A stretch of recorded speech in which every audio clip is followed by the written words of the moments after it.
MIT technology review Pakistan के news studio में खुशामदीद। मैं हूं आपका मेजबान GM Shah. News round up का आगाज करते हैं। बुलेटिन के आगाज में आपको बताते हैं कि खैबर पख्तूनख्वा की मसाजिद सोलर एनर्जी के जरिए तवानाई हासिल करेंगी।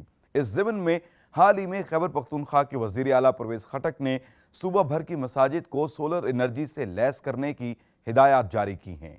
बताया जा रहा है कि यह मनसूबा रवां साल के वस्त तक मुकम्मल कर लिया जाएगा। और अब आपको बताते हैं कि सिगरेट की आदत को ख़त्म करने के लिए माहिरीन ने एक स्मार्ट बॉक्स तैयार किया है। इस बॉक्स में सिगरेट्स को रखकर उसे मोबाइल ऐप से मुंसलिक कर दिया जाता है, जिसके बाद आप मोबाइल ऐप के जरिए एक शेड्यूल तय कर सकते हैं, जिसके तहत ये बॉक्स आपको सिगरेट निकाल कर देगा। माहिरीन का कहना है कि इसी तरीक़ाकार का इस्तेमाल करते हुए आप तय किए गए वक्त के मुताबिक ही सिगरेट पी सकेंगे और यही तरीका आहिस्ता आहिस्ता आपकी आदत को ख़त्म करने में मदद दे सकता है। और अब बुलेटिन के आखिर में आपको बताते हैं कि मारूफ अमरीकी कंपनी निसान ने नई इलेक्ट्रिक गाड़ी मुतारिफ करवा दी है।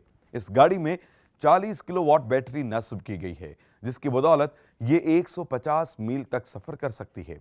इसके साथ साथ इसमें ई पैडल भी नस्ब किया गया है, जिसके जरिए इसका न सिर्फ इंजन स्टार्ट और बंद किया जा सकता है, बल्कि इसकी ब्रेक और रफ्तार को भी कंट्रोल किया जा सकता है। इस गाड़ी को लीफ के नाम से मंसूब किया गया है।